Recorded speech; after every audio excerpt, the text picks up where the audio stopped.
حضرت علامہ شہید رحمت اللہ علیہ اپنی شہادت سے 1 مہینہ قبل حضرت امام مالک رحمت اللہ علیہ کی قبر کے پاس سے گزر رہے تھے، اللہ سے دعا مانگی۔ حضرت علامہ کی عمر جب شہید ہوئے صرف 45 برس تھی، صرف 45 برس کی عمر میں خطابت کے اس آسمان نے اور علم کے اس طوفان نے اللہ کی بارگاہ میں دعا مانگی، اللہ تجھے کیا فرق پڑتا ہے اگر مجھ کو بھی امام مالک کے پہلو میں، مجھ کو بھی ابراہیم رضی اللہ تعالیٰ عنہ کے پہلو میں دفن کر دیا جائے۔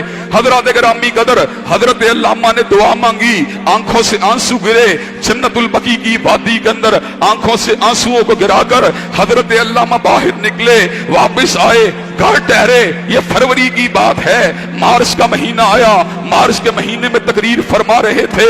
حضرات گرامی قدر، اسی وقت قلعہ لکشمن سنگھ میں راوی روڈ کے اوپر آپ کے اوپر جس وقت قاتلانہ حملہ ہوا، حضرات کسی کے تصور میں بھی نہیں تھا کہ ایک بندہ دھماکہ پاکستان میں ہوتا ہے، اس کو اٹھا کے ریاض کے اندر شاہی طیارے کے ذریعے ریاض میں پہنچایا جاتا ہے، لیکن ریاض میں جانا ایک بہانہ تھا۔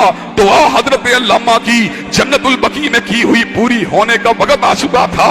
حضرات گرامی قدر، اللہ نے کیا کیا، ایک رات بھی اور ایک پورا دن بھی حضرت علامہ ملٹری ہسپتال ریاض میں زندہ نہیں رہے، ایک دن بھی پورا آپ نے زندگی کا نہیں گزارا۔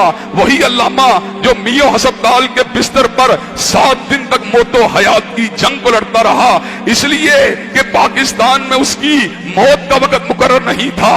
اس نے دعا مانگی تھی، اللہ میں مدینہ میں آنا چاہتا ہوں، اگر پاکستان میں انتقال ہو جاتا، اگر پاکستان میں موت ہو جاتی تو یہ دعا تشنا رہ جاتی، لیکن اللہ جب اپنے بندے کی سنتے ہیں اسباب کو پیدا فرما دیتے ہیں۔ طیارہ آپ کے علاج کے لیے آپ کو ریاض لے کے نہیں گیا، بلکہ طیارہ آپ کو جنت البقیع میں تدفین کے لیے ریاض کو لے کے جا رہا تھا۔ آپ کی دعا صرف 1 دن تک تشنا رہی۔ آپ فجر کے وقت جس دن وہاں پہ پہنچے تھے، اگلی صبح فجر کے وقت 24 گھنٹوں کو پورا کرنے سے قبل آپ کی حالت بگڑتی چلی گئی۔ آپ نے جام شہادت کو نوش کر لیا۔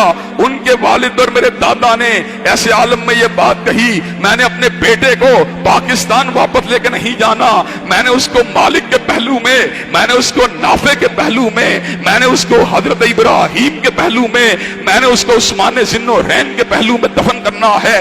حضرات گرامی قدر، حضرت علامہ کی دعا مجسم ہو گئی، اللہ نے ان کو جنت البقیع میں پہنچا دیا۔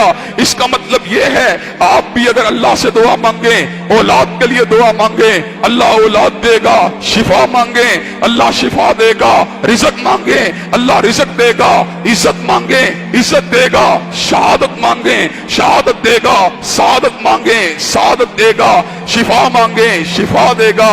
وہ ہر چیز دے سکتا ہے، اس کے خزانوں میں کسی قسم کی کمی نہیں۔